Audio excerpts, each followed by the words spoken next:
Hello and welcome to this exploring session, and today we are looking at two of the N-Town play, pageants, playlets from within this sequence that this edited together interesting, strange text is.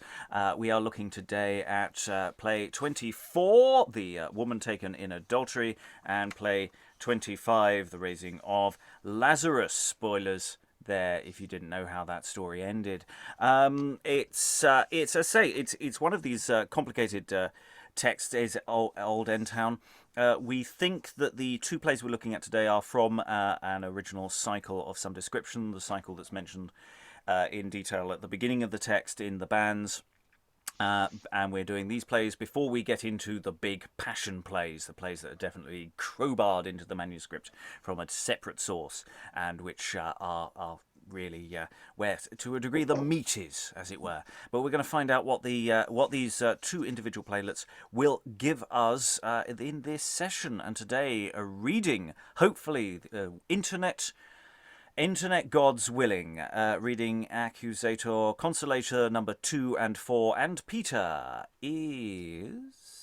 Hi, I'm Eric. I am not one of the Internet Gods, but I am a god nonetheless. Just not in this script. Reading Scriba, Jesus in the second pageant, and Consolator 1 and 3 is... Rachael. That's it for today. That's all you're getting. You'll get more another day, promise. Reading Jesus in the first pageant we're looking at, and Lazarus is... Hi, I'm David, based in London. And reading Phariseus, Magdalyn, but we'll probably be pronouncing it as Magdalyn, and all the disciples is... Liza Graham, in London. Thou shalt have no other Internet gods before me. Reading Mother, Martha, and Thomas is... Hi, I'm Mary, and I'm from the Pacific Northwest and a retired English instructor.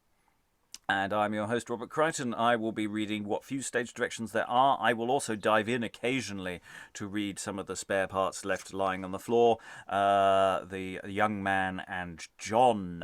But without further ado, we're going to dive into the text. So if I could ask Jesus number 1, please, David, to step up to the oche, as we have a long opening speech from Jesus before a scribe and a Pharisee and an accusator enter the scene. There are no real stage directions in this sequence for a while, so you may infer them as we go. But this particular part of the text starts with a bit in Latin that says that this is going to be the woman taken in adultery. So take it away, David. Nolo mortem peccatoris. Man, for thy sin take repentance. If thou amend that is amiss, then heaven shall be thine inheritance. Though thou have done against God grievance, yet mercy to ask, look thou be bold. His mercy doth pass in true balance, all cruel judgment be manifold. Thou, that your sins be never so great, for him be sad and ask mercy. Son of my father, grace ye may get, with the least tear weeping out of your eye. My father me sent thee, man, to buy all thy ransom, myself must pay. For love of thee, myself will die. If thou ask mercy, I say never nay. Into the earth from heaven above, thy sorrow to cease and joy to restore. Man, I come down all for thy love. Love me again, I ask no more. Though thou mishap and sin full sore, yet turn again and mercy crave. It is thy fault and thou be law. Ask thou mercy and thou shalt have. Upon thy neighbour be not vengeable. Again the law if he offend, like as he is, thou art unstable, thine own frailty ever thou attend. Evermore thy neighbour help to amend, even as thou wouldest he should thee. Again him wrath if thou ascend, the same in hap will fall on thee. Each man to other be merciable, and mercy he shall have at need. What man of mercy is not treatable, when he asketh mercy, he shall not speed. Mercy to grant I come indeed. Whoso ask mercy, he shall have grace. Let no man doubt for his misdeed, but ever ask mercy while he hath space. Alas, alas, our law is lorn. A false hypocrite, Jesu by name, that of a shepherd's daughter was born, will break our law and make it lame. He will us work right mickle shame. His false purpose, if he uphold, all our laws he doth defame. That stinking beggar is wonder bold. Sir Scribe, in faith, that hypocrite will turn this land all to his lore. Therefore I counsel him to indict and chastise him right well therefore. On him believe many a score, in his preaching he is so gay. Each man him followeth ever more and more. Against that he saith, no man saith nay. A false quarrel if we could fame that hypocrite to put in blame. All his preaching should soon disdain, and then his worship should turn to shame. With some falsehood to spill in his name, let us essay his lore to spill, the people with him if we could grame. Ark, Sir Pharisee and Sir Scribe, a right good sport, I can you tell. I undertake that to write a good bribe. We all shall have to keep counsel. A fair young queen here bideth well, both fresh and gay upon to look, and a tall man with her doth mell. The way into her chamber right even he took. Let us three go straight thither.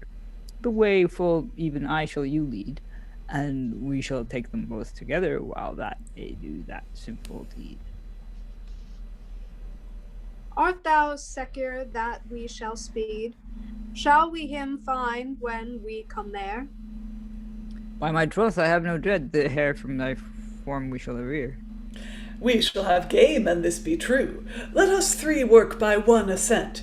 We will her bring, even before Jesu, and of her life the truth present, how in adultery her life is lent. Then him beforn, when she is brought, we shall him ask the true judgment, what lawful death to her is wrought. Of grace and mercy hither he doth preach, and that no man should be vengeable.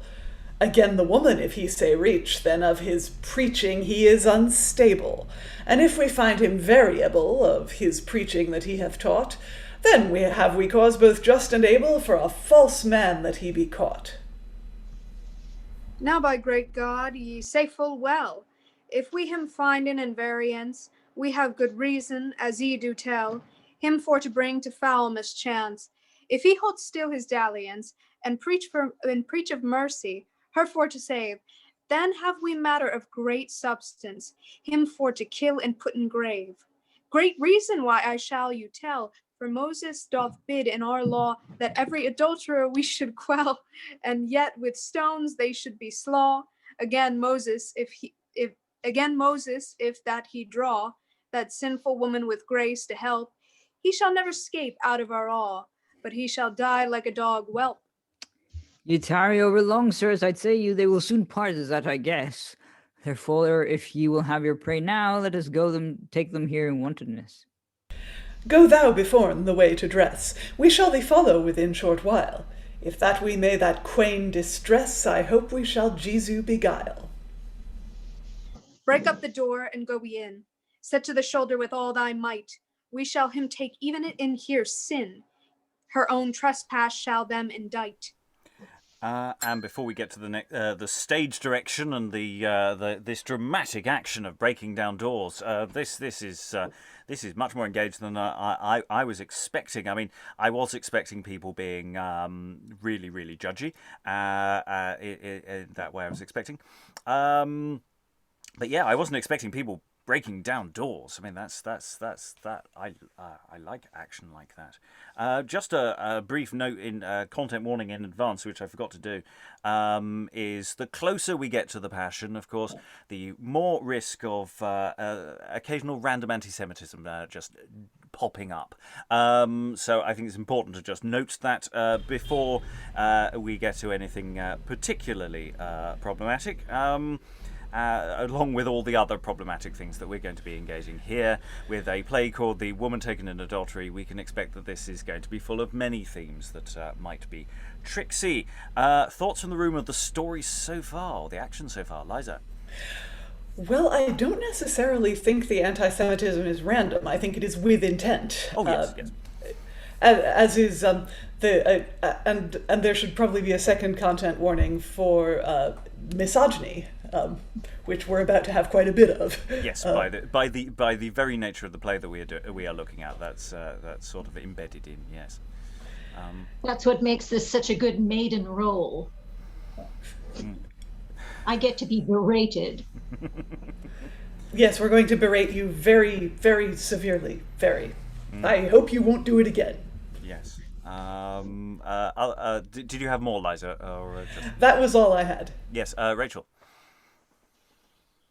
I think I've only done one other End Town play with you guys, but this one I think, or maybe I haven't, but this one seems to flow pretty well. I think like the dialogue is very, very action oriented and very, I don't know, like colloquial.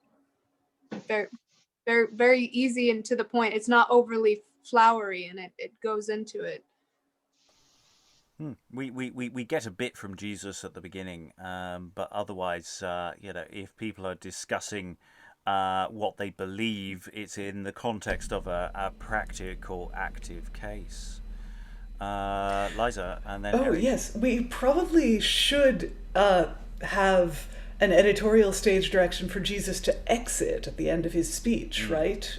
Or at least unless he's standing by watching. He retires. Or perhaps he's in the audience. He's one of the people rather than one of the players. Who knows? Could be that. But the scene between scribe and Pharisee, they certainly don't see Jesus, or they're talking about him, and they're not speaking as though he's there. And that's one of the elements with medieval stagecraft, is that there's more room for that just slightly distancing yourself from the action and just walking somewhere else, rather than necessarily technical exits. And with a text that doesn't give us that many actual technical exits, that sort of ambiguity is increased even further. Eric? I was gonna say that it's interesting how these two people are basically bored, and they decide, and they hear Jesus going, talking about mercy and sort of forgiveness and that kind of stuff. And the first reaction that they have is like, "Hey, look, people are being adulterous over here. Let's go accuse them of something." Yeah, so the entrance of the Accusator is timely in their view, I suppose. Mary? I'd like to see Jesus have to take some action later when he goes to sit down and write in the sand, so that wherever we have him staged to begin with, it's good to bring him sort of stage center below everybody, where the dirt is or the sand is. That's where I'd expect him to move. Yeah, so the question of how much of this is on some sort of fixed stage situation, or how much of it can actually live amongst the audience. As we get to the later business in the play, we'll get more of that, I'm sure. Other thoughts from the room before we leap into stage direction time? Okay, so they're battering at the door, and roughly translated, here the young man runs on in his underclothes. His boots are unlaced. He's holding his equivalent of trousers, and the Accusator says, "Stow that harlot, some earthly wight that in adultery here is found." If any man stow me this night, I shall give him a deadly wound. If any man my way doth stop ere we depart, dead shall he be. I shall put this dagger put in his crop. I shall him kill, or he shall me. Great God's curse mut go with thee. With such a shrew I will not mell. That same blessing I give you three, and queath you all to the devil of hell. In faith, I was so sore afraid of yon three shrews, the sooth to say, my breech be not yet well up-tied. I had such haste to run away. They shall never catch me in such a fray. I am full glad that I am gone. Adieu, adieu, a 20 devil way, and God's curse have ye every one. Come forth, thou Stot, come forth, thou Scot. Come forth, thou Bismare and brothel bold. Come forth, thou whore and stinking bitch clout. How long hast thou such harlotry hold? Come forth, thou quain, come forth, thou scold. Come forth, thou sloven, come forth, thou slut. We shall thee teach with cares cold a little better to keep thy cut. Ah, mercy. Mercy, sirs, I you pray. For God's love have mercy on me. Of my misliving me not bewray. Have mercy on me for charity. Ask us no mercy, it shall not be. We shall so ordain for thy lot that thou shalt die for thy adultery. Therefore come forth, thou stinking Stot.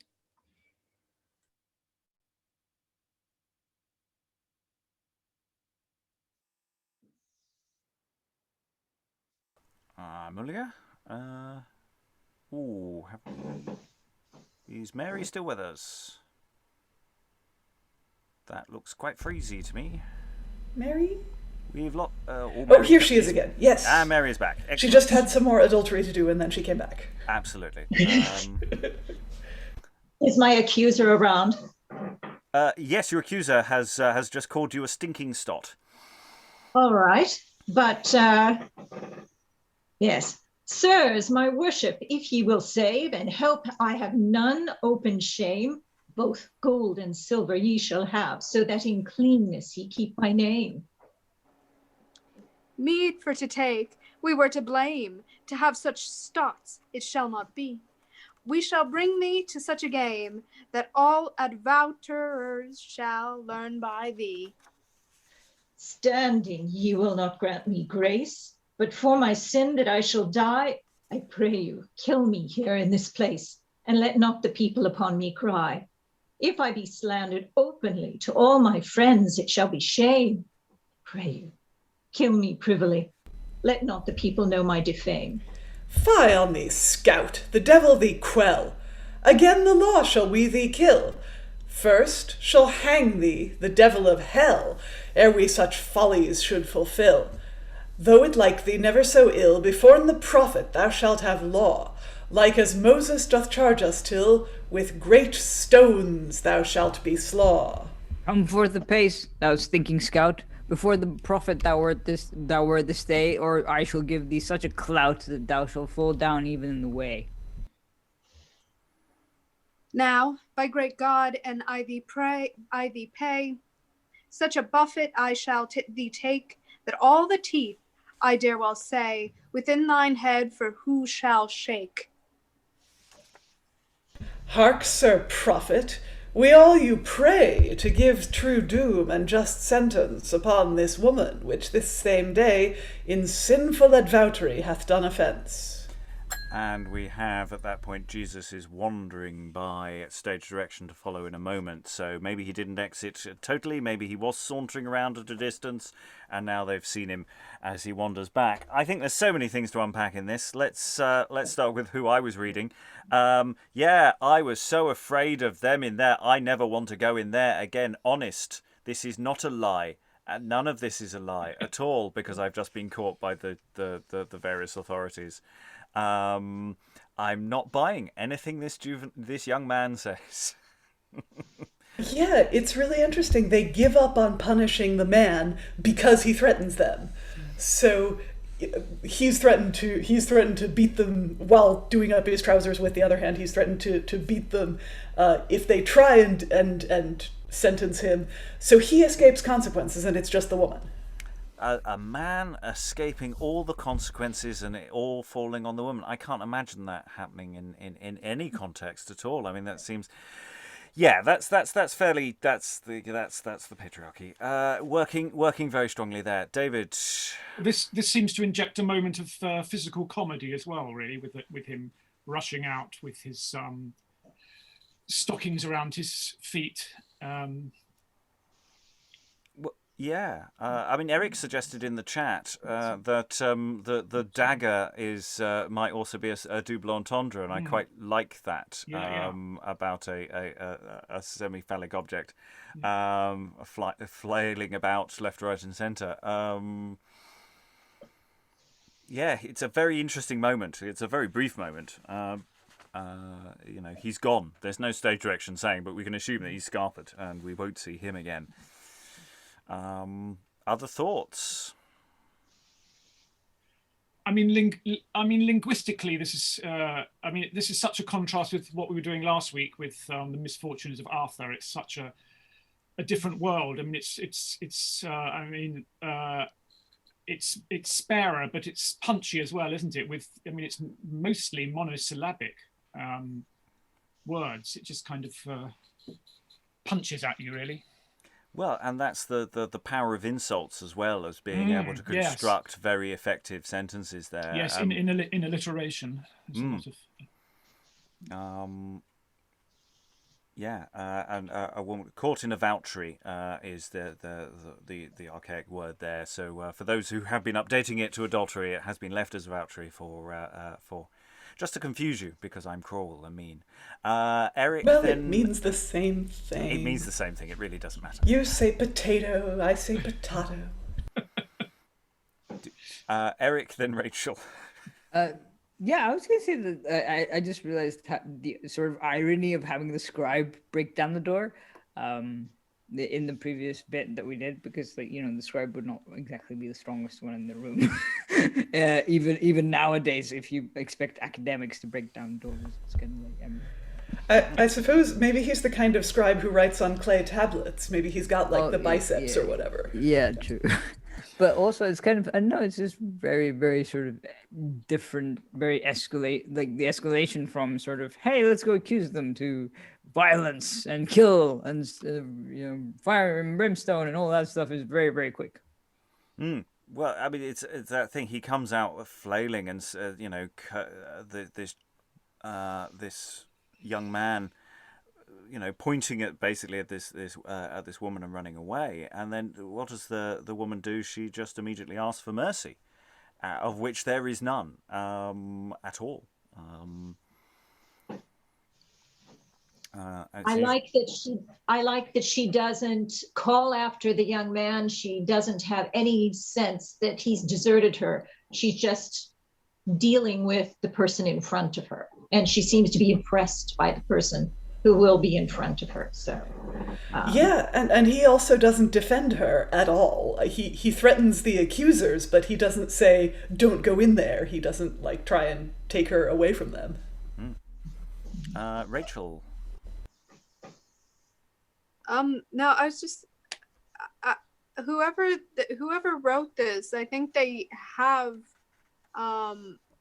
they have experience writing, and they have experience playwriting or acting, because in Scriba's lines there's a lot of S's and T's, and there's a lot of bite and hissing there, and I think there's in the language there's character suggestions to the actors as like through sound there, and just the way that this is flowing generally pretty smoothly, even though the content we can say we have an opinion on.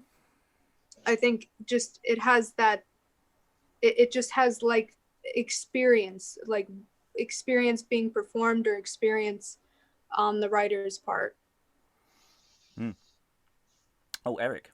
Well, yeah, that bit about the what's it called? I think "Come forth apace, thou stinking stot," and like all that stuff is very sort of or "Come forth, thou stot, thou come forth, thou scout, come forth, thou bismare and brothel bold." It's like it's building and so on and so forth, and it's sort of you can kind of feel they're kind of pulling her out. And this is effectively street theatre in the sense that you need these sounds and these hard sounds to be heard at a distance. These plays are written this way because of, in part, the context of where they're being performed. There are limits to the kind of verbal tricks you can play with this kind of theatre, and this playwright seems to know what they're doing with it, or what they are doing with it, depending on it may be a composite text. There may be editorial interjections as well from when it was produced on paper. Rachael again. I was going to say also what Eric just said about how, come out, just putting stage directions in the dialogue for the other actors to give them some suggestion of what their physicality should be between one another, their physical relationship to one another in that. I like to see that in writing. I like to see that. Well, again, in the sense that the actors probably would have some form of a cue script, perhaps. The dialogue, if it's certainly dialogue inferring what they themselves are also doing, it's very useful for it to be there, because they might not have as many stage directions available. So having it clearly there in the dialogue to go, oh, I should be doing this now, covers a lot of ground. Eric? No, I forgot to unmute. I was going to say that what was interesting was the bit about "I pray you kill me privily," where "let not the people know my defame," which makes me think like what was the sort of moral standard in England at the time, as opposed to, I mean, at the time of writing, as opposed to the time that they're supposed to be set in. Well, that's an interesting question. I suspect to a degree that there isn't that much difference in the sense of, this is about a public shaming, and the way the law may view what they do, they have done there, in the context of the time it was written, and also to a degree when and also to when it's set. So the idea of do this privately, as opposed to a public shaming. Liza? Yeah. If you look at the proceedings of the Old Bailey, which are all online, there are some great trials where neighbors accuse each other of adultery, and they testify in great detail as to what their neighbors are up to, because of course if you accuse someone of adultery, you have to then prove that they actually did commit adultery, and there's all kinds of shenanigans recorded in great detail in these proceedings. And the accuser who informs on them is very much a type of that kind of, the kind of neighbor who would accuse you.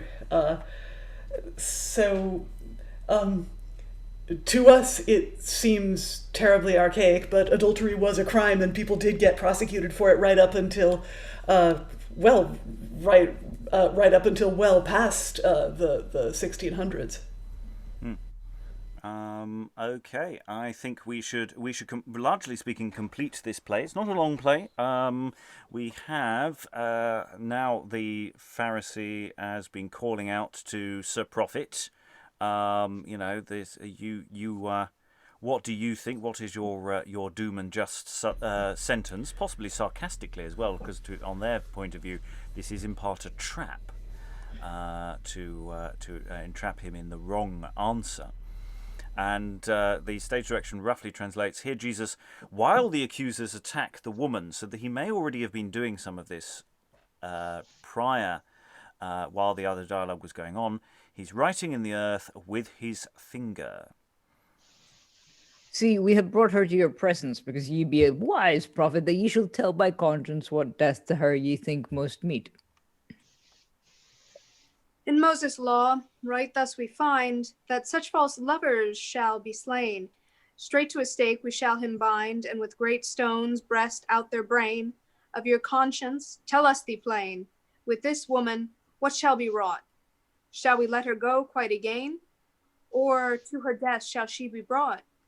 Jesus, stage direction again, roughly translated. He doesn't respond, but continues writing in the earth. No, holy prophet, be merciful upon me, wretch, take no vengeance for my sins abominable. In heart I have great repentance. I am well worthy to have mischance, both bodily death and worldly shame. But, gracious prophet, of succorance, this time pray you, for God's name. Again the law thou didst offence, therefore of grace speak thou no more. As Moses giveth in law sentence, thou shalt be stoned to death therefore. Done, Sir Prophet, tell us your lore. Shall we this woman with stones kill, or to her house her home restore? In this manner, tell us your will. In a cold study methinketh ye sit. Good sir, awake. Tell us your thought. Shall she be stoned? Tell us your wit. Or in what rule shall she be brought? Look which of you that never sin wrought, but is of life cleaner than she. Cast at her stones, and spare her naught, clean out of sin, if that ye be. And here Jesus writes in the earth, and all the accusers in confusion run in 3 different directions. Alas, alas, I am ashamed, I am afeard that I shall die. All mine sins even properly named, yon prophet did write before mine eye. If that my fellows that did espy, they will tell it both far and wide. My sinful living if they outcry, I wot never my head to hide. Alas, for sorrow mine heart doth bleed. Oh, my sins yon man did write. If my fellows to them took heed, I cannot me from death acquite. I would I were hid somewhere outside, that men should me nowhere see. Nay, no, if I be take, I am a flight, in mickle shame I shall be throw.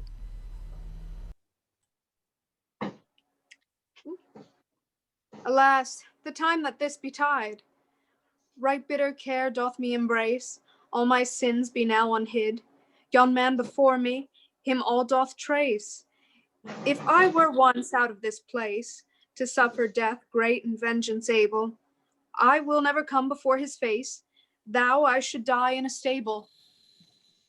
Though I be worthy for my trespass to suffer death abominable, yet, holy prophet, of your high grace, in your judgment be merciful.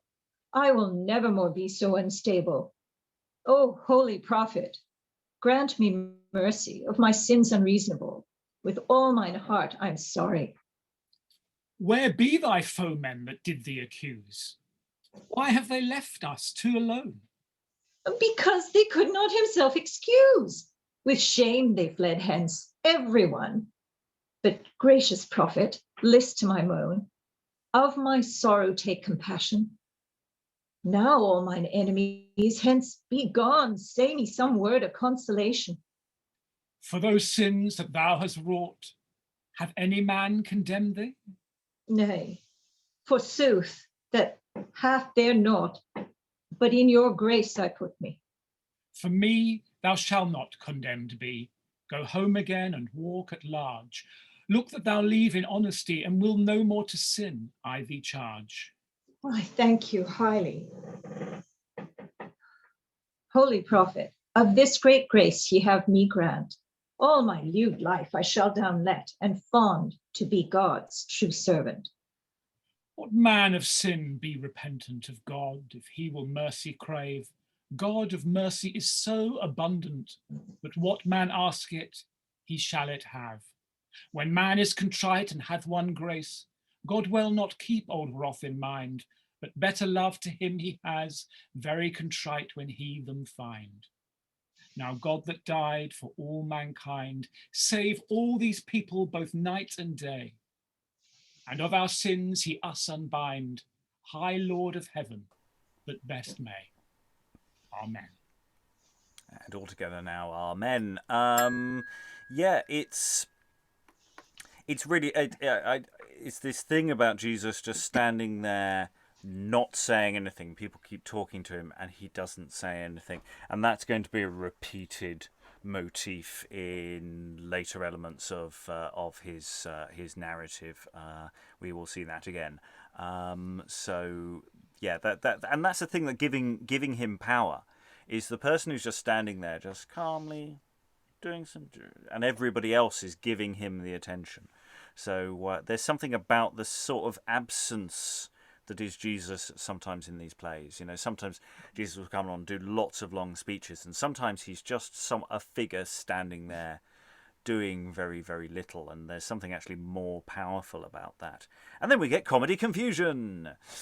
The three accusers look at the message in the ground that he helpfully has said out loud for them, and they go off and it's suddenly very extreme. Rachel. No, I just think like for this play to write, let the person like who hasn't sinned or something cast the first stone. It's so great for a play. Like, yes, stone us or something if you don't like the play, but you're not up here. And just the Jesus probably talking to the crowd, and then how you said the one guy that this woman was having a relationship with, him running off, and he ran out before Jesus even shows up. So, and how you were talking about his sincerity, I think that's part of him leaving before, is that he's insincere, and here she's sincerely repenting. Yes, and this question of moral instability. Everyone's talking about being unstable, being apt to sin. And that's the thing that makes it very difficult for us as a play today, because of course Jesus, on one hand, goes immediately, you shall not be condemned by me. Yay! So long as you never sin again, you never do these naughty things again. Well, honestly, that guy was kind of a douche anyway, saving your most excellent performance, Rob, but I don't see her inviting him back for a second date. I was talking about Jesus, but never mind. Well, Jesus is not a douche, and in this play at least. I just thought I'd make it clear that you weren't talking about Jesus for the audience at home. There's something about what the young man is saying as he's leaving, because he's talking about of yon three shrews, and that he's suggesting the nature of this household, that it's not about a question of a relationship, that this is transactional. I thought I don't know if I'm misreading I think you that. may be. I think the three shrews are the scribe and the Pharisee and the accuser. I think shrews is non-gendered in that case. Right. Okay, I was completely misunderstanding what was being said at that point then. I thought he was going to them. I don't want to be in there. That same blessing I give you three. And yes, that does make sense. Yes, you're right. Misunderstanding. Moving on. Other thoughts more pertinent to the text, Eric. I found it interesting that that line about now God that died for all mankind save all these people both night and day, but he hasn't died yet. So like it's kind of unless it's that thing of like temporal dissonance or something or whatever. Like we know that he hasn't died yet because he's still talking, but it's also like he's died in the time that it was written. But then Oh yeah, absolutely. Time is an illusion. Everything's happening. It's all wibbly wobbly, timey wimey. We've got shepherds. He's barely been born, and they're all talking about his wounds. There's plenty of references in the Old Testament sections to similar sort of dissonances. So absolutely, yes, it's a party quirk that is constant.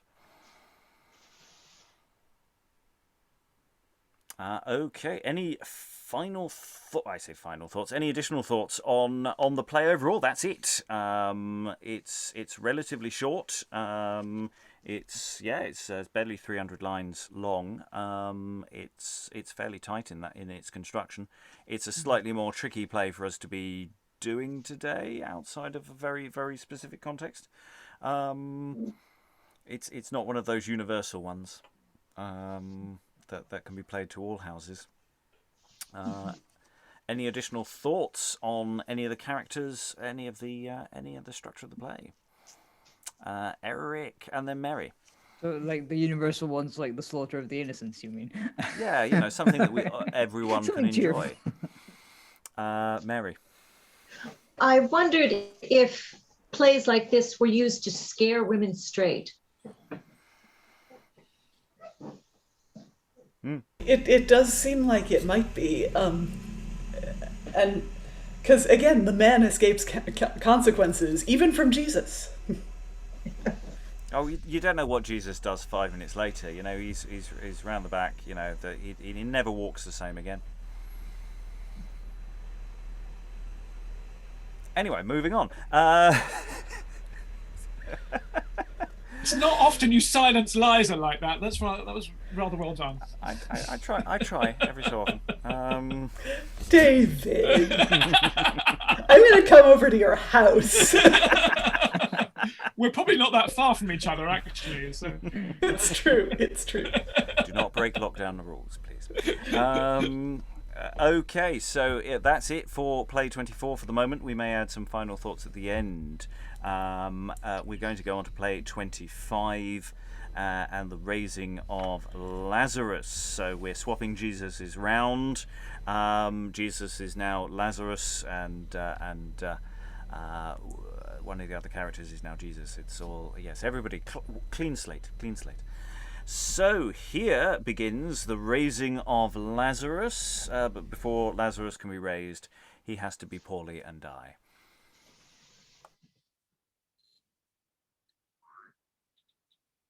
God that all thing did make of naught, and puttest each creature to his finance, save thine handwork that thou hast wrought, as thou art Lord of high substance. O gracious God, at thy presence, of my disease now comfort me, which through sickness hath such penance. On this for headache may I now see. Sister Martha and Magdalyn eke, with hast help me in bed to dress, for truly I'm so wonderly sick, I may never scape this great sickness. My death is come now, I guess. Help into Chormere that I be led. My great disease I hope shall less, if I were laid upon a bed. Lazarus, brother, be of good cheer. I hope your sickness right well shall slake.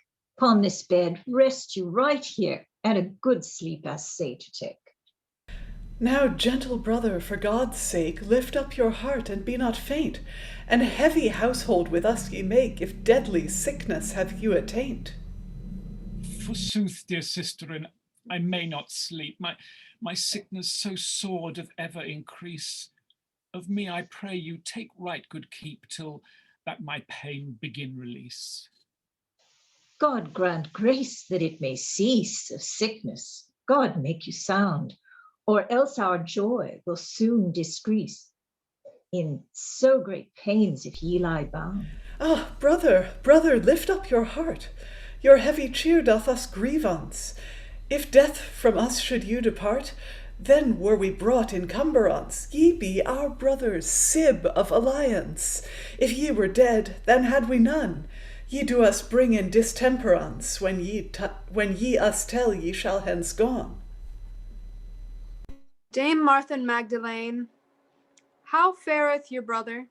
Let us him see.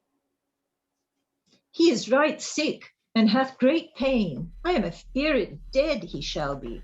A man may have right great pity, the fervent heat of him to fell. Take ye no thought in no degree. I hope that he shall fare full well. He may not live. His colour doth change. Come to his bed, you shall him see. If he long live, it will be strange, but as God will, so much it be. Cheer him, good friends, for charity. Comfort of him we can none get. Alas, alas, what aileth me? Mine heart for woe is wonder great. All hail, Sir Lazarus. How do ye fare? How do ye feel you in your heart? I am with sickness all wounden in care, and look when death me should depart. You shall have hail in leaving court if you will take to you good cheer. When doth on me hath shed his dart, I shall have heel and lie on bier. Be of good comfort, and think not so. Put out of heart that idle thought. Your own misdeeming may work you woe, and cause you sooner to death be brought. With great sickness thou ye be sought, upon yourself have no mistrust. If that ye have, I wonder right not, that though ye be dead and cast in dust. Many one hath had right great sickness, and after hath had his heal again. And many a man, this is no less, with his wantrust himself hath slain. Ye be a man of right sad brain. Thou that your sickness grieve you right ill, pluck up your heart with might and main, and cheer yourself with all your will. Again my sickness, there is none ease, but Jesu Christ, my master dear, if that he wist of my disease, right soon I trust he would be here. I shall go to him without endure, and of your sickness tell him certain. Look that ye be of the right good cheer, while that I go and come again. Now, gentle friend, tell him right thus. He that he loveth hath great sickness, hither to come and comfort us. Say that, we prayed him of his goodness. Recommend us unto his highness, and tell him all our heart's woe. But he comfort our heaviness, our worldly joy away will go. The truth forsooth every dell, as ye have told, so shall I say. Go to your brother and cherish him well, for I walk forth straight on my way.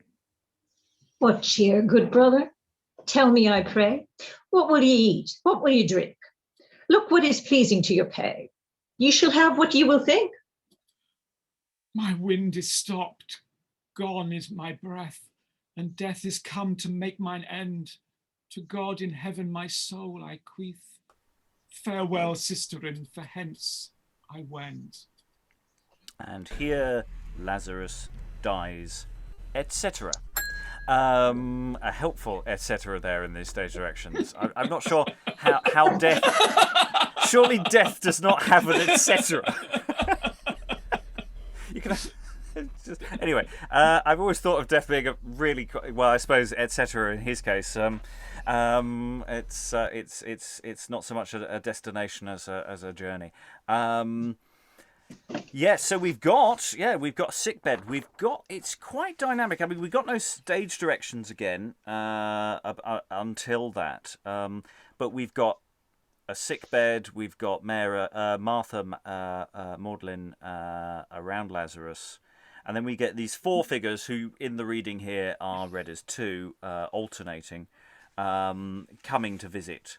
So perhaps they're coming through the audience, approaching the staging place and that kind of thing. And then one of them, number 4, is sent to go and spread the message to Jesus. Thoughts about this little sequence, about what's being said here? Anyone want to leap in? Or have you all got one trust? David, then Eric. Just in terms of it being based on the gospel story, I mean the Consolators are not in the gospel story, but it kind of reminds me a little bit of Job's comforters and the introduction of them and their relationship to the sisters and to Lazarus. Yes, I like that very much, Eric. Yeah, I find it interesting that the Consolators are sort of like, oh, you'll be fine, cheer up, man, and sort of like, have some I don't know, have some Oreos or something,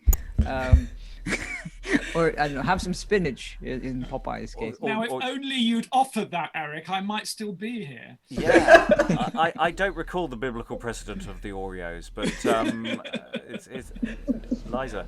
Well, in some translations, you see at the Last Supper, Jesus actually divides the Oreo into 2 halves, and Seriously, that religion would have that would taken make more sense. Threes. That's how I would do it. I but- thought that was the feeding of the 5,000, but never mind. Moving on. So the Consolators, they're basically the people who, like, if you tell someone you're depressed and then they're like, have you tried yoga? Like,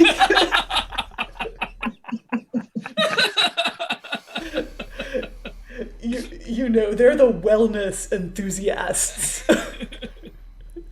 Mary. I see the Consolators in Zorba the Greek as being those terrible crones who come to a house as soon as someone's sick unto death. And they seem to know more about that than Martha does. You notice how Martha is offering food when he's just ready to peg out. And Mary, or Magdalyn, has a tendency to be the more spiritual speaker. So I think there's a good difference made between the two sisters. Yeah. And yes, we're going to see more from them and for all of them about how they react also now to Lazarus's death itself. So yeah, I mean the sense that the Consolators are partly the fact they've sent one of them off to get Jesus feels like it's like the playwright going, right, how do I get A and B to meet?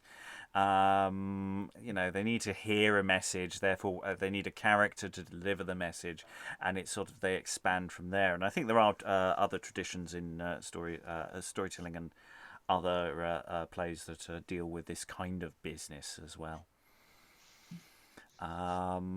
Additional thoughts before we move on? Everyone's too busy looking at the chat. Okay. The audience at home have no idea what sacrilege is being committed on chat there. Okay, so we will move on. So at this moment, Lazarus has died, and Magdalyn and Martha are left with the remaining three Consolators. Alas, for woe mine hair I rend! Mine own dear brother lieth here now dead. Now have we lost a trusty friend, the sibbest blood of our kindred. Alas, alas, and well away. Now be we twain both brotherless. For who my heart is cold as clay. Ah, who shall comfort our carefulness? There had never woman more dolefulness. Ah, Sister Magdalyn, what is your rede? What whiff may help our heaviness, now that our brother is gone and dead? Alas, dear sister, I cannot tell the best comfort that I can say, but some man do us slay and quell. Let us lie down by him and die. Alas, why went he alone away? If we had died with him also, then had our care all turned to play. There now all joy is turned to woe. Be of good comfort, and thank God of all, for death is due to every man. What time that death on us shall fall, none earthly wight that our tell can. We all shall die, that is certain. But yet the blood of kind nature, when death thy brother away hath ta'en, must needs mourn that sepulture. Good friends, I pray you hold your peace. All your weeping may not amend it. Of your sorrowing therefore now cease, and help he were buried in a clay pit. Alas, that word my heart doth slit, that he must now in clay be grave. I would some man my throat would cut, that I with him might lie in cave.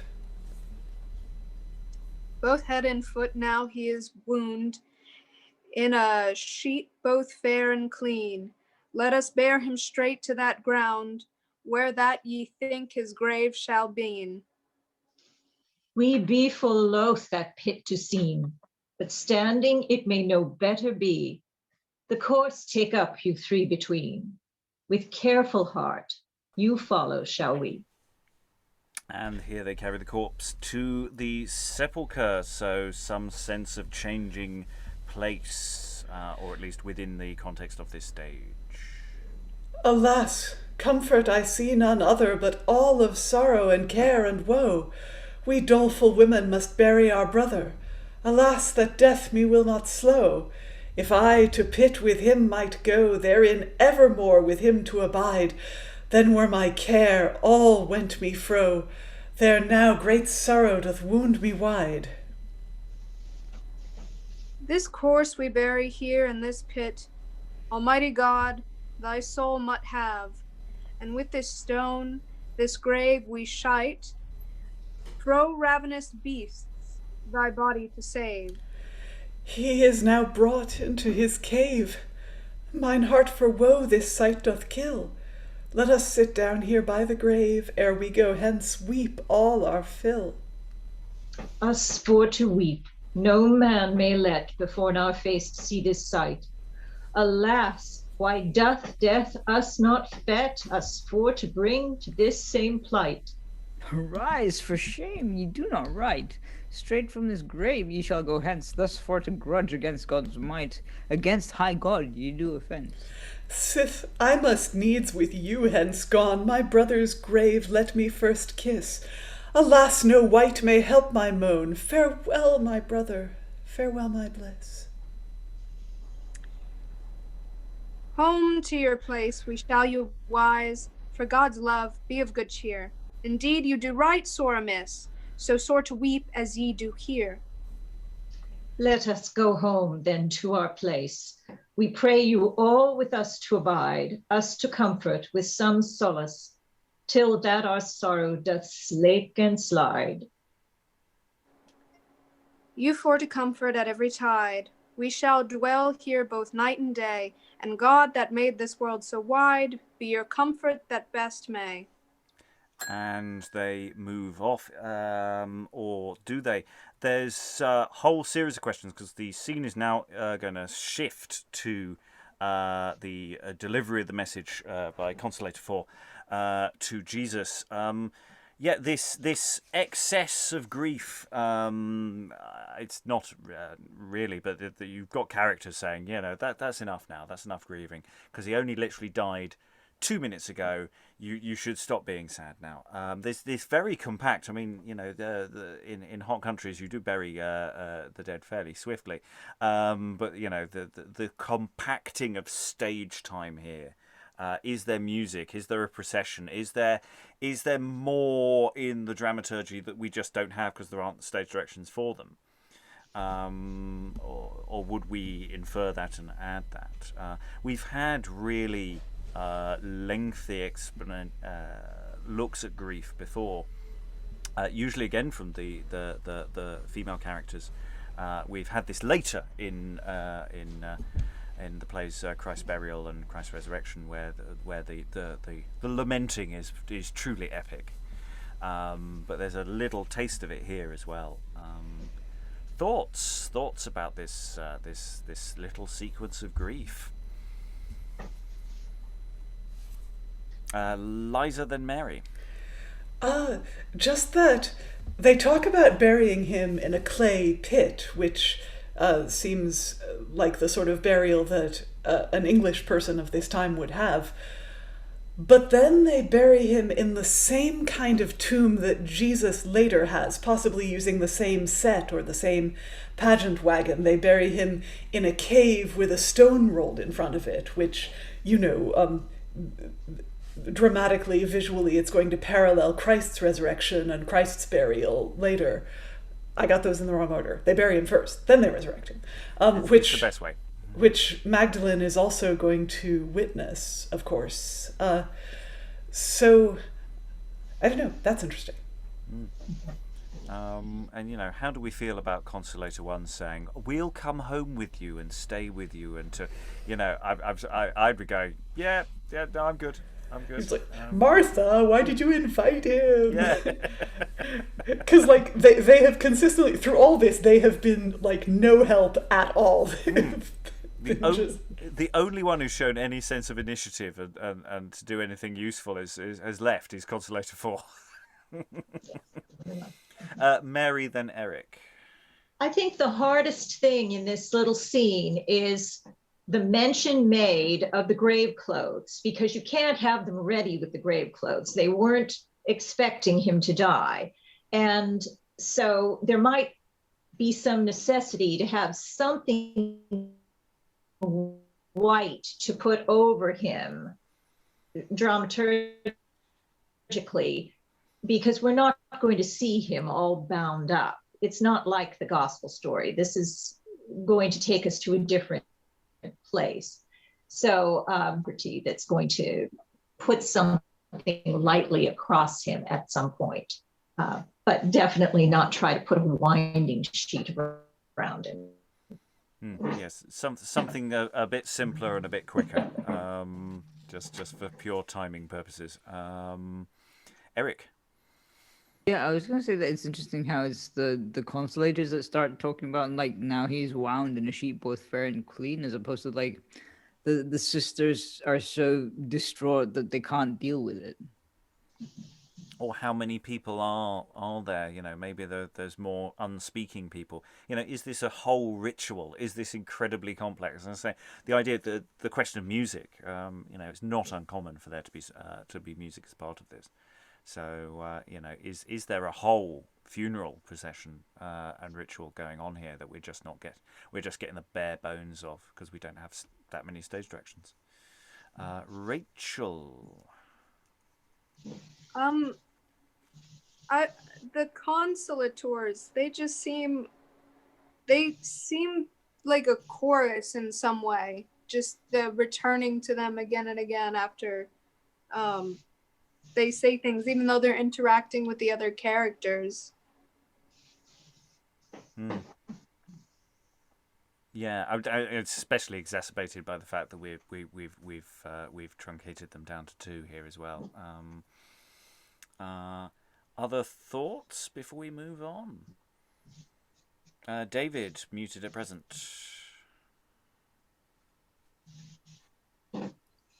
I compared them to Job's comforters. I'm also thinking in terms of the mystery cycle ahead to the crucifixion and the 4 soldiers that tend to be used in these plays with Christ. Again, that seems like maybe quite an interesting parallel. Yes. No, I don't. Yes, the numbering of spare, you know, parts like this as well. The way that they tend to have formal structures, 2s or 3s or 4s, and used in very specific ways. So yeah, that's a good thought as well. Anything else before we go a little deeper into the action? Eric. After a funeral, I can't imagine someone actually wanting someone else to, like, even I don't know, neighbor or something, to stay in the house. It's just kind of like, it feels a bit weird. It does feel weird, but first of all, these are in an ancient gender norms kind of way. These are 2 women who now don't have a man in the house. Yeah, so they need protection in some way. And also there was a lot more going forward to the time the play is likely written. There was a lot more communality to life then. Funerals, baptisms were big communal occasions. So was a labor. If a woman was in labor, half the neighborhood would come to her house. It was your neighbors were all in your business. Well, I guess also it's that thing of, like, psychologically sometimes, for example, I know people who's, like, the partner has died, for example, and they don't like being alone in the house. They can't stand it. It's just like they have to not be in the house or be doing something else that is completely, maybe it's a psychological thing as well. Yeah, I mean, we still have, you know, just to a slightly lesser degree, that sort of thing with bereavement or you know, various tragedies of different kinds, where people will bring round, you know, inordinate pots of food. They might not stay in your house overnight, but they'll still bring things, and there'll still be some sort of communal connection to people in trouble. Rachel. What Liza's character Magdalyn was saying about, you know, that she wished that they had gone with him. That part of how needed a man was for two women at that time, like economically and socially. I think it's touching in and going into that, and that's part of the life. We literally would be better off dead than with no one to take care of us, because where are we going to get money, and where are we going to work? Okay, let's go over now to Jesus. The Consolator 4 has been making the journey, so is occasionally labelled as Nuncius, as messenger in the script. But here, Consolator 4 speaks to Jesus, saying, Hail, holy prophet, Jesus by name. Martha and Magdalyn, those sisters, to recommend him to your high fame, and bade me say you thus. Lo, how that Lazarus, which that ye loved so, with great sickness is sore diseased. To him they prayed to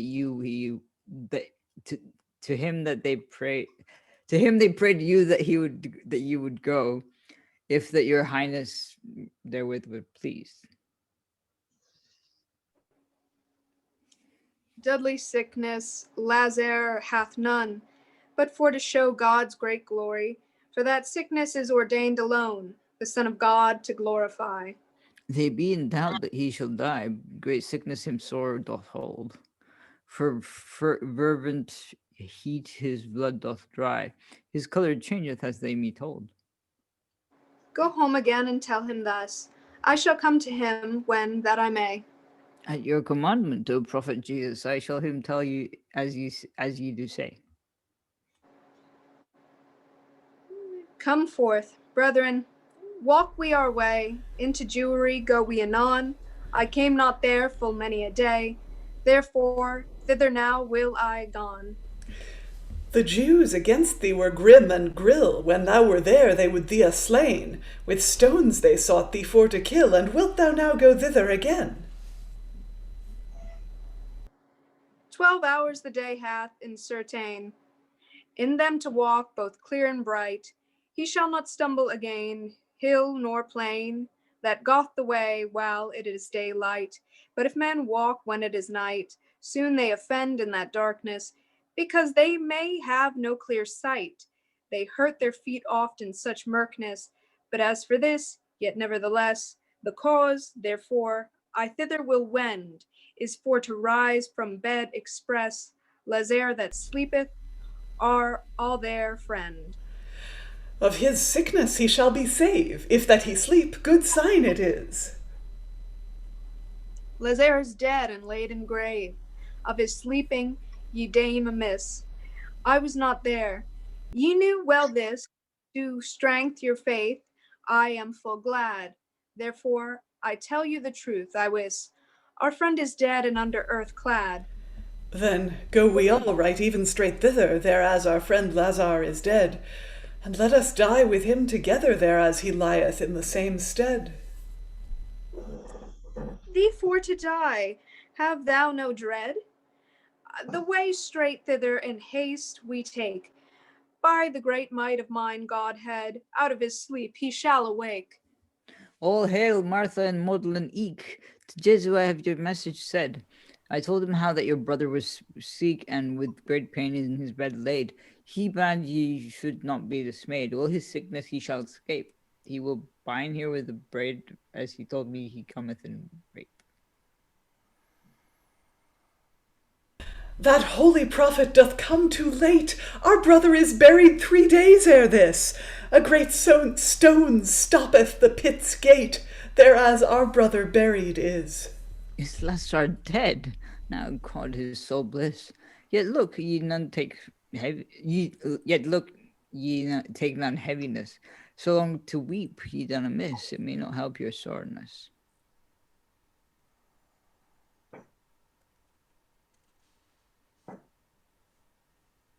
Martha, I think.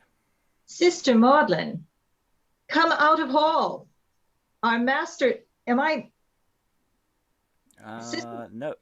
Out of mine heart, all care is let.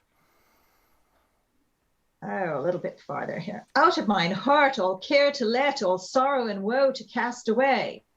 I shall go forth in the street to meet with Jesu, if that I may. God be your speed, both ever and I, for with your sister we will abide. Her to comfort we shall essay, and all her care to cast aside. Mary, Magdalyn, be of good heart, and well bethink you in your mind. Each creature hence must depart. There is no man but hence must wend.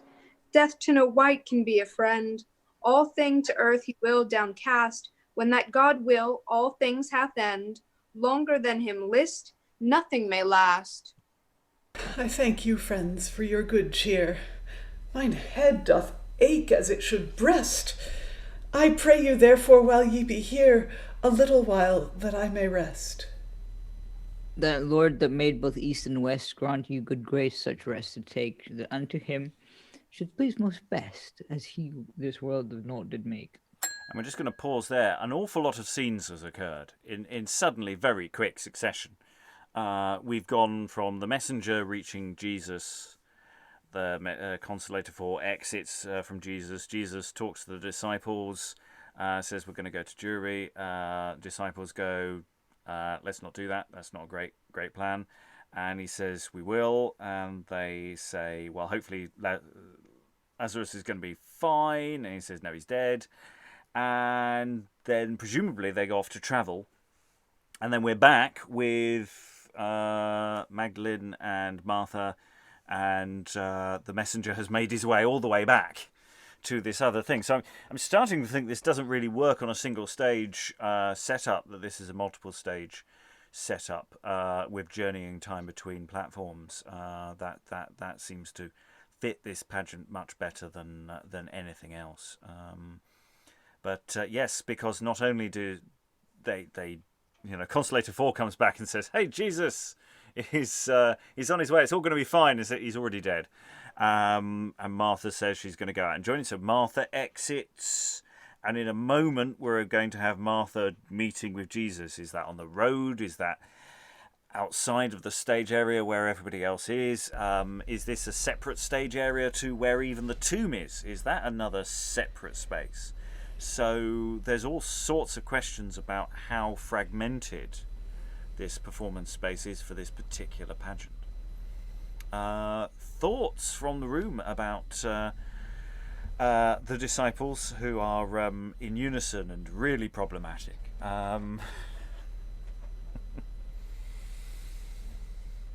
Or any other things that anyone wants to leap in with? Rachel?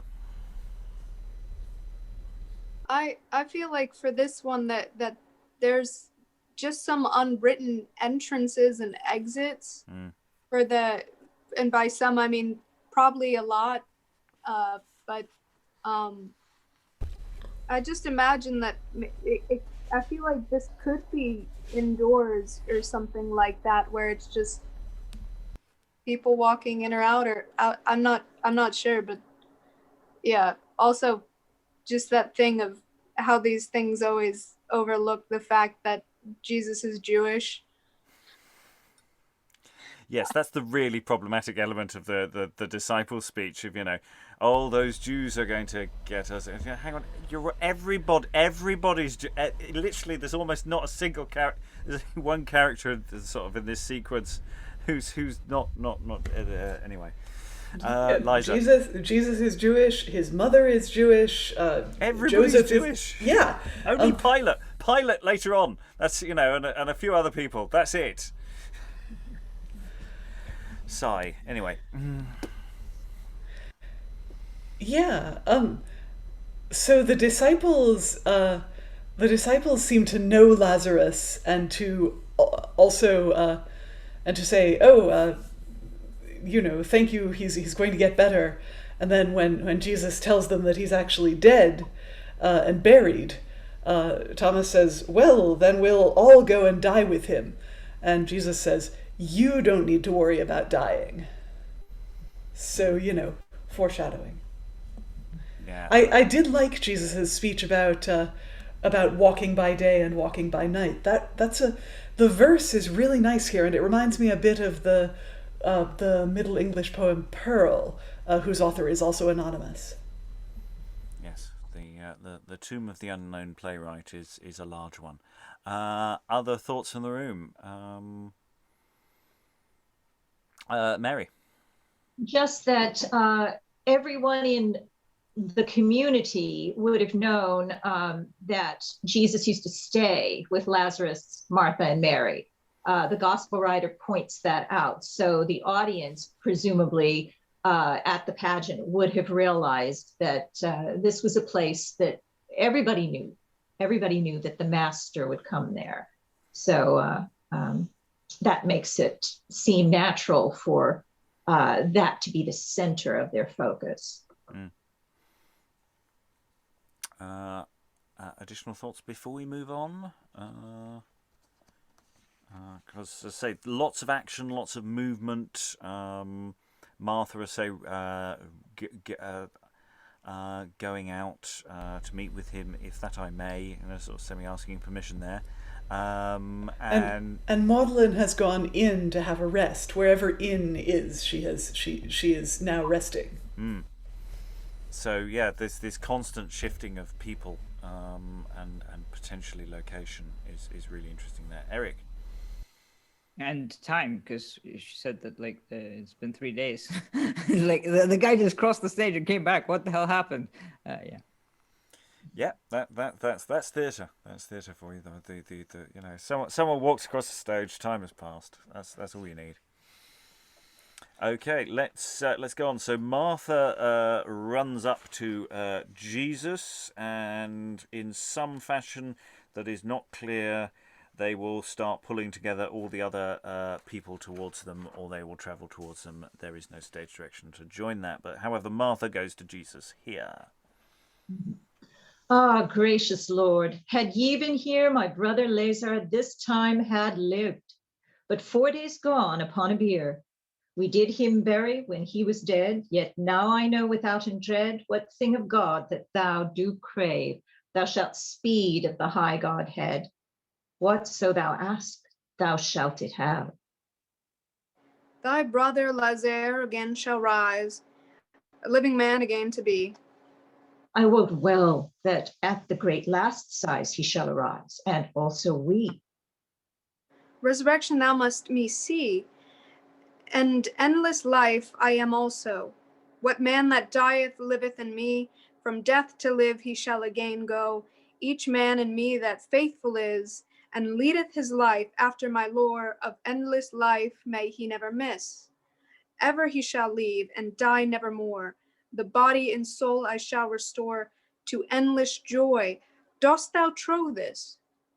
I hope in thee, O Christ, full sore. Thou art the Son of God in bliss. Thy Father is God of life endless. Thyself is Son of life and grace. To cease this world's wretchedness from heaven to earth, thou took the pass. Of heavenly might, right great solace, to all this world me shall soon see. Go call thy sister into this place. Bid Mary Magdalyn come hither to me. At thy bidding I shall her call.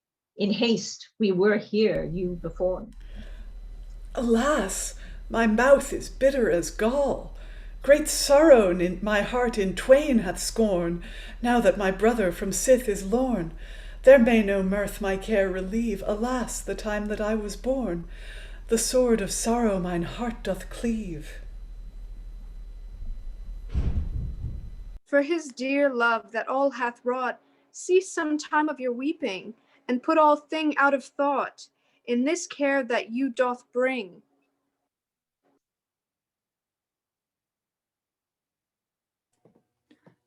Ye do yourself right, great hindering, and short your life, or ye beware. For God's love, cease of your sorrowing, and with good wisdom refrain your care. Sister Magdalyn, come out of hall. Our master is come, as I you say. He sent me hither for you for to call. Come forth in haste, as I you pray. Where hath he been many a long day? Alas, why came he no sooner hither?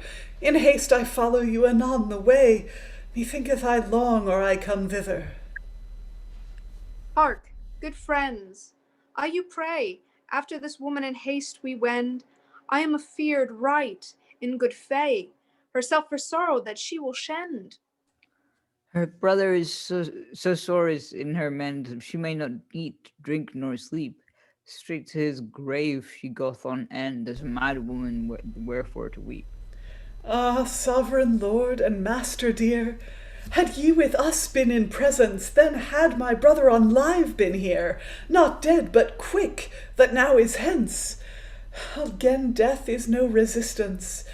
Alas, my heart is wonderly woe when that I think of his absence, that ye yourself in heart loved so.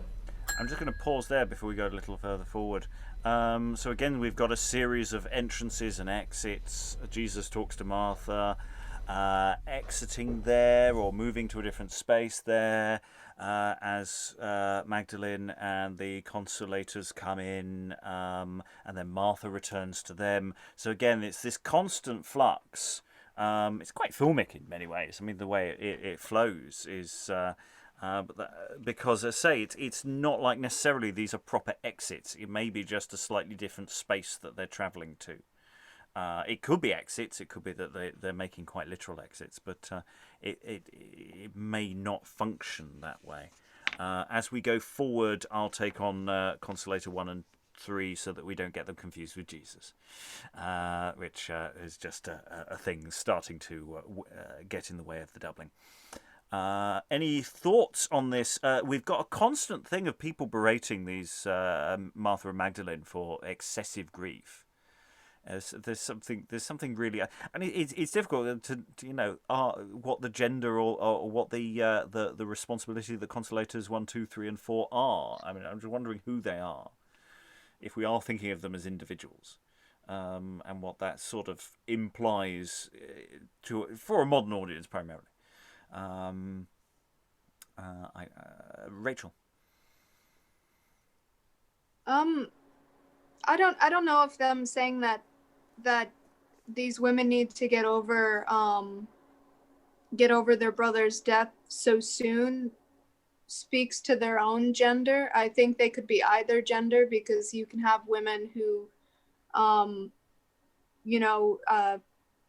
who are supporting, patriarchal standards too. So I think you could have like a mix of different people, of different gendered people. And then also just the setting for where this play was done seems very different from the one just before it, because it doesn't seem as immediate. Maybe I feel like this is more private or a more rural street that they're doing this on, or they have some space where an audience is staying still.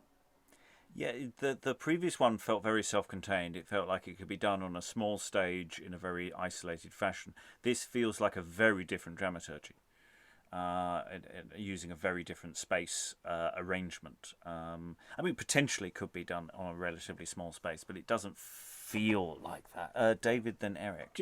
Just to say, and it's a much larger cast than the earlier play, and I don't see how easy it would be to double either, because the action moves on so quickly, doesn't it? But, yes, we can muck around with dancing between parts because we're just really trying to read and get to grips with it, but you couldn't do this with our number to actually do the play properly. You can't even get close. Eric. I was going to say that I think it was one of the sort of the birth of Christ one, where they were looking for the stable, where we had like sort of the disparate, the traveling basically. That was quite sort of similar to this, although not as go back and forth as this. But maybe they used a similar sort of setup, I'm guessing. There was certainly some travel when we did the Weaver's pageant, which was Christ in the temple. Mary and Joseph had to go back and forth. I mean, this is the thing, is that we're talking about all of these plays are effectively site specific to wherever the production is and however they want to do it. There is no set pattern with medieval theatre as to how it should be done. So it really is a matter of saying for each individual play, how should this one be done? And within town, it's slightly harder to say, authoritatively, because the text could be from completely different parts of the region.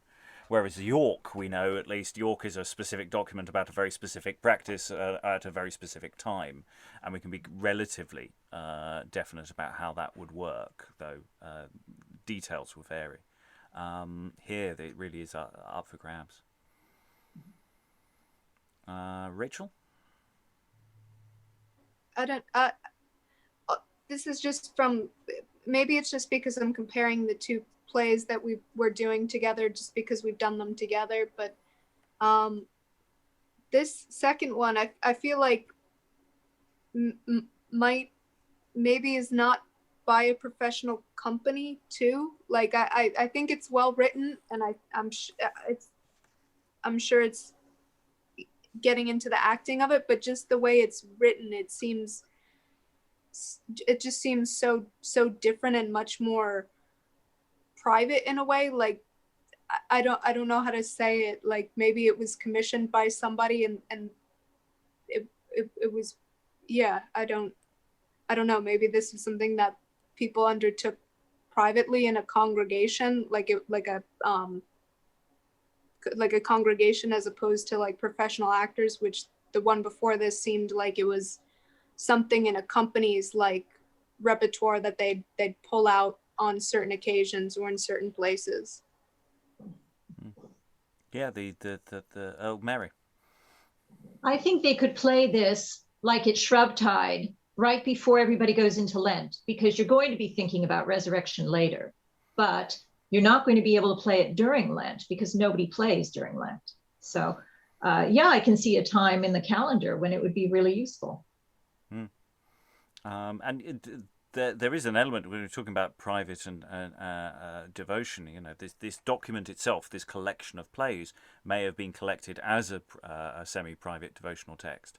So, regardless of whether that was the intention of its original performance, it may have come to be here because it was felt that it matched that thought. So that might be even that may not be a directly accurate possibility. It may be thematically very, very accurate, if that makes sense.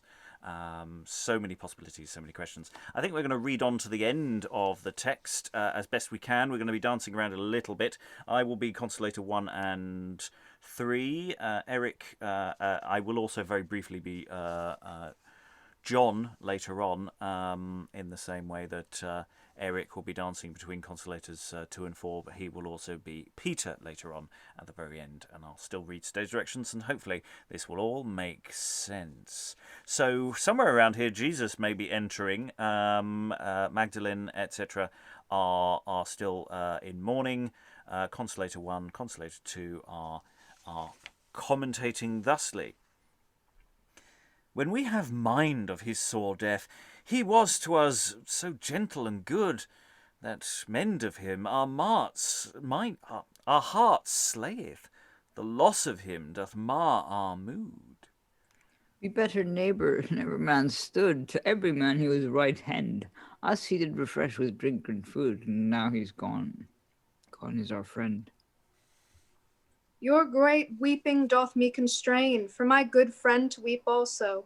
I cannot me for woe restrain, but I must weep like as ye do. And here the stage direction tells us that the actor playing Jesus is pretending to be crying at this moment, so Jesus indeed weeps.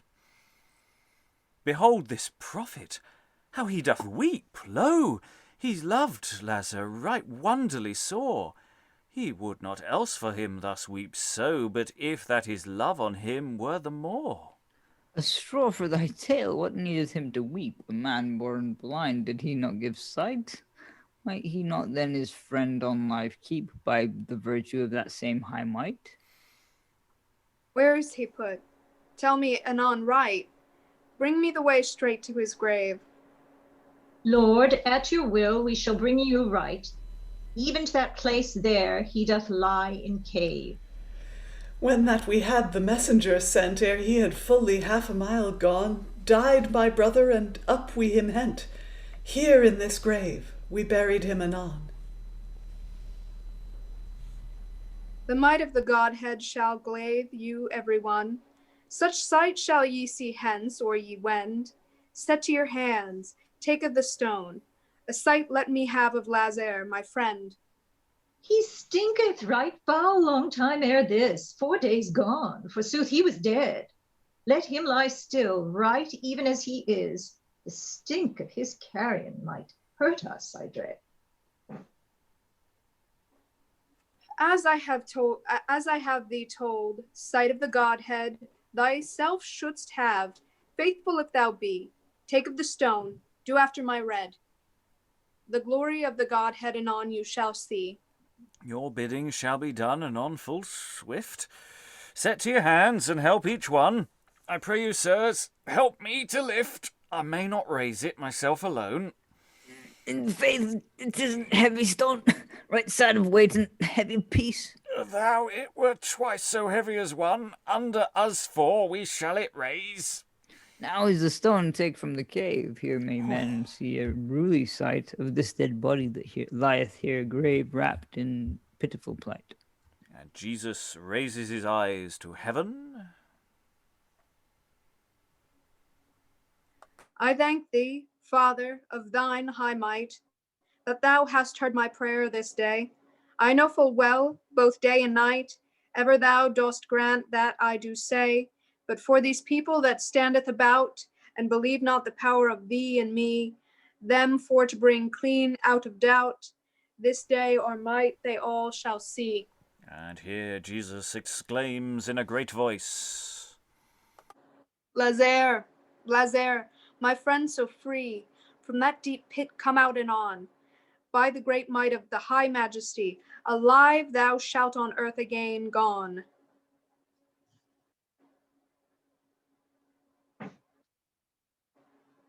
and Lazarus is muted, but alive, but we cannot hear him speak. He that hath ears, let him hear. At your commandment I rise up full right. Heaven, hell, and earth your bidding must obey. For ye be God and man and Lord of most might, of life and of death. Ye have both lock and key. And here Lazarus rises from the tomb. Questions about whether his hands and feet are still a bit bound. And Jesus says, Go forth, brethren, and Lazarus ye untie, and all his bonds looseth him asunder. Let him walk home with you in the way. Again, God's might, this miracle is no wonder. At your bidding his bonds we unbind, all thing must allow to your majesty. By this great miracle openly we find very God and man in truth that ye be. that thou art very God, every man may see, by this miracle so great and so marvel, all thing under heaven must needs obey thee, when against thee though death be, he may not prevail.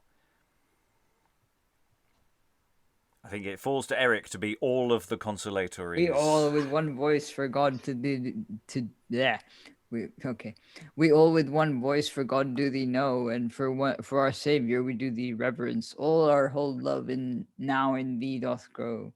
O sovereign Lord of most excellence, help us of your grace when that we go hence. For against death helpeth not to strive, but again your might is no resistance. Our death ye may slake, and keep us still on life. Now I have showed an open sight of my Godhead the great glory. Toward my passion I will me dight. The time is near that I must die, for all mankind his soul to buy. A crown of thorns shall perchin mine brain, and on the mount of Calvary, upon a cross I shall be slain. So, there you are. That's the end of that. Jesus turning pretty much to the audience and saying, stand by for the next episode when, the passion is drawing nigh. I had crucifixion vibes here in the way the Consolators are lifting the stone. It's very crucifixion, trying to lift the cross. Workmen complaining about the job. and yeah, it's I mean, it's not an exact parallel because they're perfectly willing and they're not grumbling anything quite so much. But yeah, just that had that little vibe to it as well. And obviously, whoever's playing Jesus needs to be able to do the full Brian for the great voice. I expect reverb for that. Yeah, so again, because Mary brought this up about how much of a winding cloth is going on around Lazarus, but we got these notes here that that he's still quite bound up and that they need to untie him. So maybe there is a lot more business of them binding him in the earlier part than we're apparent. I mean, it can be cheated in production, but that's just perhaps another hint. Other thoughts? Eric? I just realized that what we've been reading is Lazar might actually be Lazare, which is the Greek, which makes more sense in my head, but I don't know. It changes the sort of the pattern of what it's called, the meter, basically. Go forth, brethren, and Lazare ye untie. I think it probably functions reasonably well, actually. I don't have a knowledge of actually how it's supposed to be pronounced, so I'm not seeing an objection yet. It may be in practice that it leads us with a slightly odd stress, but I don't know. We'd have to go over it again. Other thoughts? I like that as a connection. It's the fact that Peter and John, who we've got these random disciples who get a few lines, and it's like, are they really, or are they doubling? Are they just consolators and they've just given them those names? How is that actually functioning? How would anyone? I mean, you probably know who John and Peter are. There might be conventions as to how they look. We all know who Thomas is because he's a miserable sod. I mean, Doubting Thomas's lines are just so clearly Thomas, and just going, yep, there's Eeyore. But yeah, the way that's structured. So yeah, as we move into also not only how the play ends, but also the play overall, and moving towards final thoughts.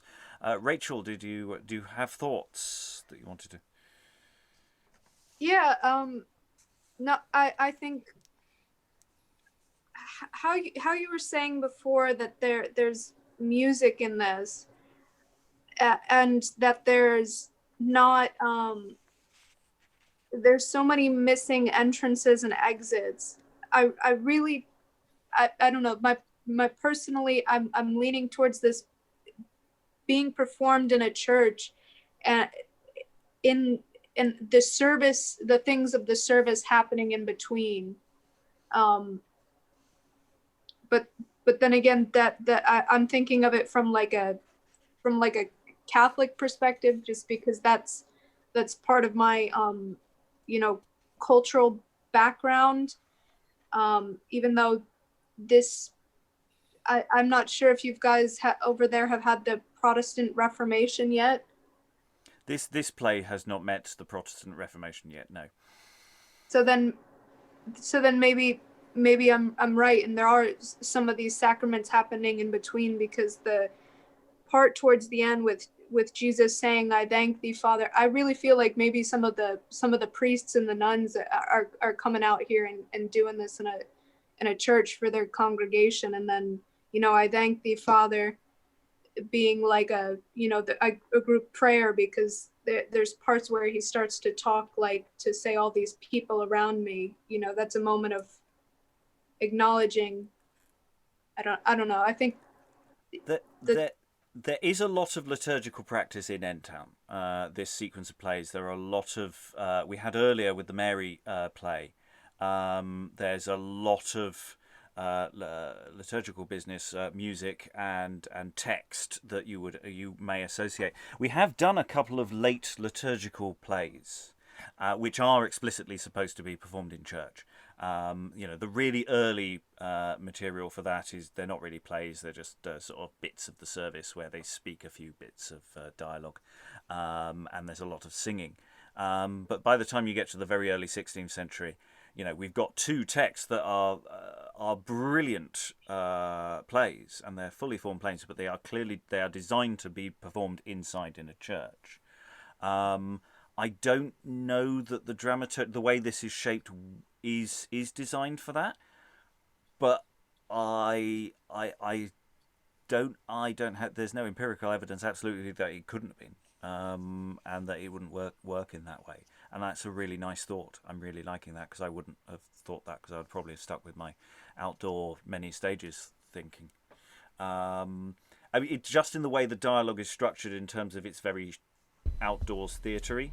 That's the only reason. It's interesting. The moment you put drama indoors, people start writing very different kinds of dialogue. So I'm really interested in that. So, but it could be. There's all sorts of room here, Liza.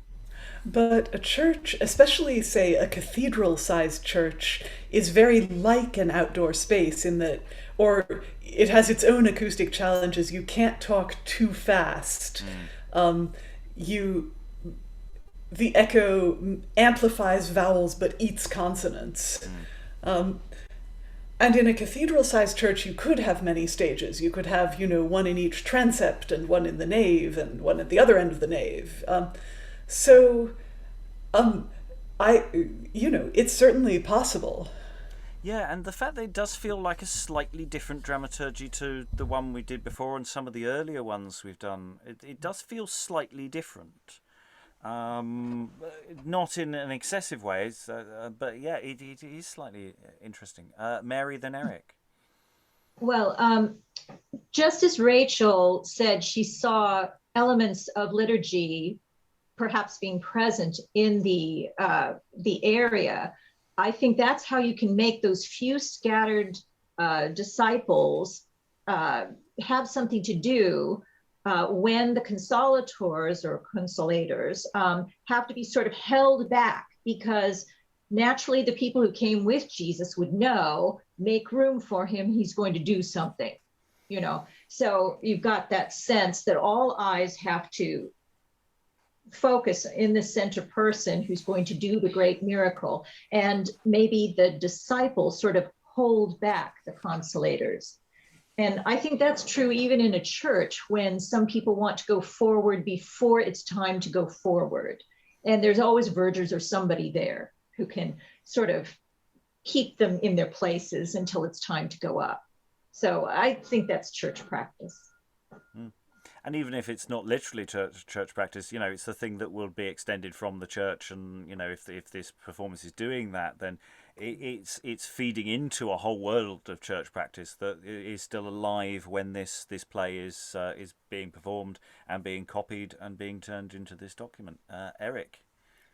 Well, just on the note about the cathedrals, that could work, because you could get a lot of I think it was Salisbury Cathedral or another one, I can't remember, probably another one, because I am very wrong in many ways, where you had like sort of the western facade would always have all the statues of saints and anyone who was important, but also you would get sort of like corridors behind the facade where you could get singers standing there. You could get like sort of, I don't know, trumpeters, but without being seen, obviously. So you could sort of imagine something like that being performed in front of a church or cathedral facade. Rachel. And the part where it says here, Jesus exclaims in a great voice, I feel like in a space with good acoustics and I feel like that has some echo back. So like to ask to raise the volume or something I feel like that's something that I don't know, there's nothing that in it that says it's in an inside space, but I feel like there's how there's always like one spot in a space that's supposed to have the best acoustics or the best to be heard. I just feel like that has something to do with this being inside, even though there's no proof that it's inside more than it's outside. Yeah, we've got other dynamics when it comes to God or various versions of God or Jesus. Speaking in different ways, sometimes multiple voices, sometimes voices off, even though the physical thing is on, so there's potentially all sorts of interesting dynamics to how that's done, rather than, of course, just simply be really loud here. It depends precisely how that's supposed to is meant to be conveyed. It's really interesting the way the phrasing for talking about Jesus pretends to be crying. I mean, I put in brackets, the actor playing Jesus pretends to be crying. But the way it's written is it just Jesus pretends to be crying. It's not Jesus who's pretending to cry. It's the fact of actor is doing some acting, basically. He's doing some personation. Jesus is genuinely crying, and it's a really nice moment that actually, when he's doing the crying, because it's like he goes, where is he put? Right, it's like he suddenly has this moment of I'm going to do the raising now. It's like the decision has been made, and he's actually sort of cross with himself, and there's a sort of emotional moment there which we don't necessarily always get with Jesus. David, is Jesus genuinely crying? Isn't that the moot point?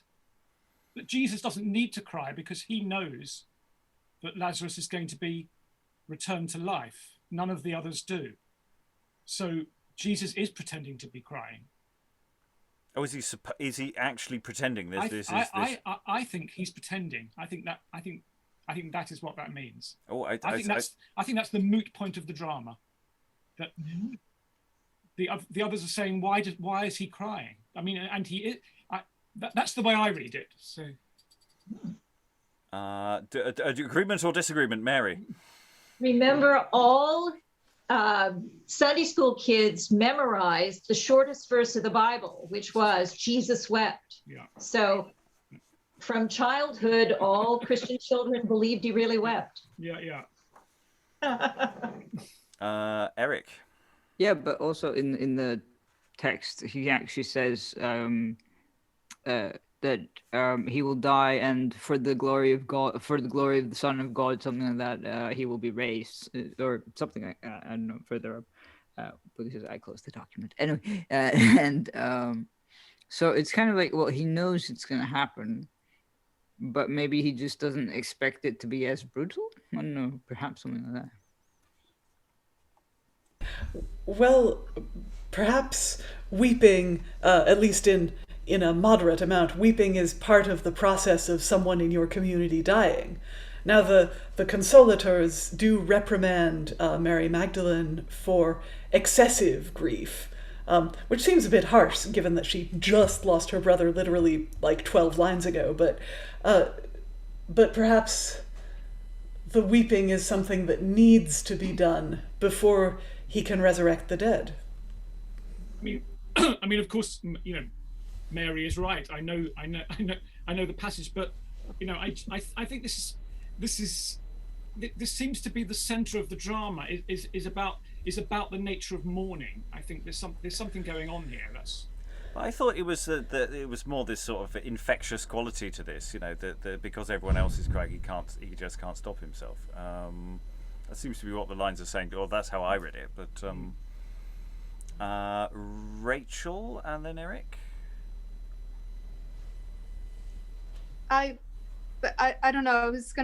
I was gonna say about how there used to be that profession of people who would like cry at funerals. Maybe there's some sort of commentary on that, or maybe he's just doing it because they're all doing it and he's humoring them. I don't know. I just don't see Jesus humouring anyone. Why would he? Why would he humour them? He's trying to teach them things. Well, he's teaching about the resurrection, isn't he? But does he need to cry to teach them that? Liza, then Eric. Oh no, sorry, Eric, then Liza. Sorry, you had your hand up as well. No, yeah, I'm kidding. But I was gonna say that maybe it's sort of because supposedly, well, I mean, according to the faith, all the texts and so on, he's kind of the physical embodiment of God, but he's still human, ultimately. So grief is a perfectly normal reaction in human terms, but sort of going, yeah, I'm gonna resurrect him and he'll be fine, kind of is the God part of the equation. Liza. Just that sometimes Jesus seems to have a dual reaction to things, and the reaction is in the nature of humanity and then Godhead. So, for example, in the garden at Gethsemane, he says, he has the human reaction that I really don't want to die. And then when the crisis actually comes, he has the divine reaction that, yes, this has to happen and I understand why it has to happen. So maybe we're seeing a little of that here with the weeping, that the weeping is the human reaction because it's what humans do. And then his divine self performs the miracle. I'm not a Christian, but I did do medieval and Renaissance literature at university, so read a lot of theology and stuff, but not an expert by any means. It just keeps creeping in, doesn't it? We can't help it. Mary. Just one more thing from me is that I'd love to see this acted in a crypt, because I got to see T.S. Eliot's Murder at the Cathedral in Canterbury's crypt. And it gives you a reason to believe that emotion is going to happen when you're in a space that reminds you of the grave, another cave, whatever. Certainly that justifies a lot of weeping on Jesus' part. But the fact was, in the story, he was outdoors when it happened. So it isn't necessary, but I'd love to see it done in a crypt. Any final thoughts in the room? I'm not going to go around everybody. Anyone got any desperate final thoughts about these two plays? You can open it out from this to other things. Eric. I was just going to say it reminds me a bit of not conflict of conscience, no, not quite that, but sort of something written by a minister for his sort of, I don't know, parish or something. It is very sort of sticking to the text, not text, but like, the major points of if you were going to write out like the story of that, Lazarus, it would basically be bullet points. And this is maybe what came out of it. I don't know. All I have to say is my favorite thing about these types of plays is just the diving into the mystery of how and where were these staged, that they were written like this, because there's so much mystery there, and there's so much, I don't know, brain meat that it can, I don't know, the brain can just go and be like, I don't know, have all its thoughts to dissect and mull over. Eric. Yeah, I just realized that we haven't actually had any demons or angels turn up in this one, or both in this pair, which is quite interesting because, like, if you consider all the other ones where it's like, the I don't know, slaughter of the innocents, or what's called the sort of temptation one, they kind of, they're everywhere, but they're not here. Any final thoughts in the room before I close the session? That is otherwise it for End Town until we go into Passion Play number 1. So the next sequence of plays, it's sort of numbered variously into separate pageants, but it's not. It's 2 big Passion Plays with little occasional splicings from other bits and pieces towards the end. And they're a very, very different text. And very much more in this line of staging potentially than the play that we looked at earlier. So I'm starting to think this might have some relation with the Passion play. I don't know. So next time we return, we will actually be doing a play that's too long, in a sense, to do in one session. So we may have to do 2 sessions in a row to dig into Passion play number 1.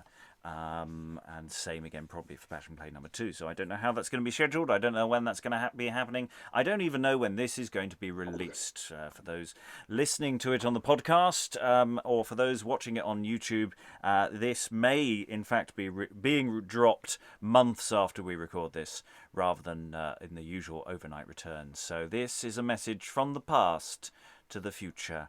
Have a lovely time, everybody. Thank you very much for all your wonderful work. Thanks to all the readers, and goodbye.